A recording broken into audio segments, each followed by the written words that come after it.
Red phone কখনো সবসময় ভালো থাকে। ভালো থাকে তো আমারটা তো ভালো নেই, আমারটা তো ভালো নেই। ভালো আছে, আমি যখন ফোন করছি বেজেছে না, কোনোদিন বাজিনি। আমি সেদিনও চেক করেছি। আপনারা যদি সত্য কথা না বলেন তাহলে তো চলবে না।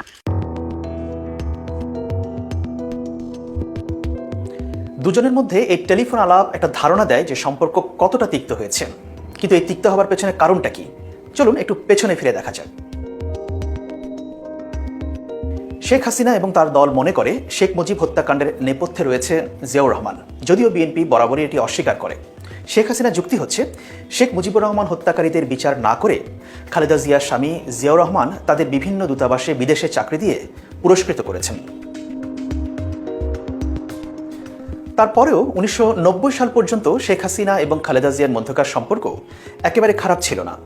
এরশাদ বিরোধী আন্দোলন যখন চলছিল তখন, কিংবা এরশাদের পতনের পরেও দুজনের মধ্যে বেশ কয়েকবার দেখা হয়েছে, বৈঠকও হয়েছে। দুজনের মধ্যে এক ধরনের সামাজিক সম্পর্কও ছিল। খালেদা জিয়ার বড় ছেলে তারেক রহমানের বিয়ে 1993 সালে যখন হয়, তখন শেখ হাসিনাকে সেখানে নিমন্ত্রণ করা হয়েছিল। শেখ হাসিনা তখন ছিলেন বিরোধী দলীয় নেত্রী। খালেদা জিয়ার আমন্ত্রণে সাড়া দিয়ে সে অনুষ্ঠানে তিনি যোগ দিয়েছিলেন।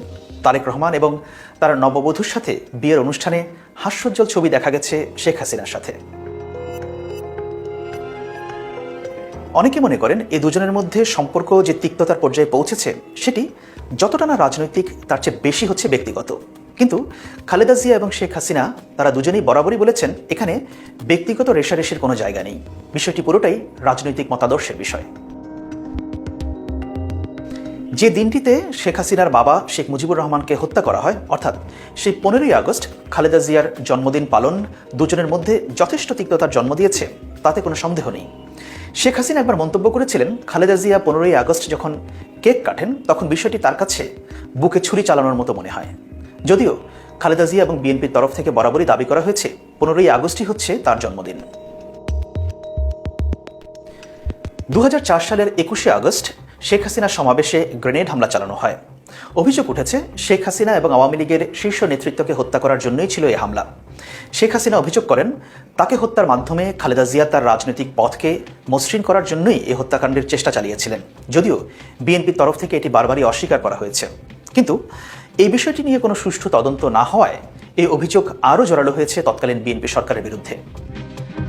2015 সালের জানুয়ারি মাসে খালেদা জিয়ার ছোট ছেলে আরাফাত রহমান যখন মারা যান, সেদিন খবর পেয়ে প্রধানমন্ত্রী শেখ হাসিনা খালেদা জিয়ার গুলশানের কার্যালয়ে গিয়েছিলেন তাকে সমবেদনা জানানোর জন্য। কিন্তু সেই অফিসের গেট থেকেই শেখ হাসিনাকে ফিরে আসতে হয়েছিল, তিনি ভেতরে ঢুকতে পারেননি। এই বিষয়টিকে অগ্রহণযোগ্য বলে বর্ণনা করেছেন আওয়ামী লীগের অনেক নেতা। কিন্তু বিএনপির তরফ থেকে বলা হয়েছে শোকাহত খালেদা জিয়াকে তখন ইনজেকশন দিয়ে ঘুম পাড়িয়ে রাখা হয়েছিল।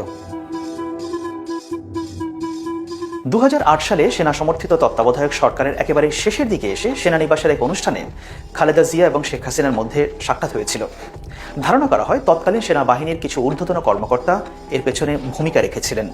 সেটি ছিল খালেদা জিয়া এবং শেখ হাসিনার মধ্যকার সর্বশেষ সাক্ষাৎ।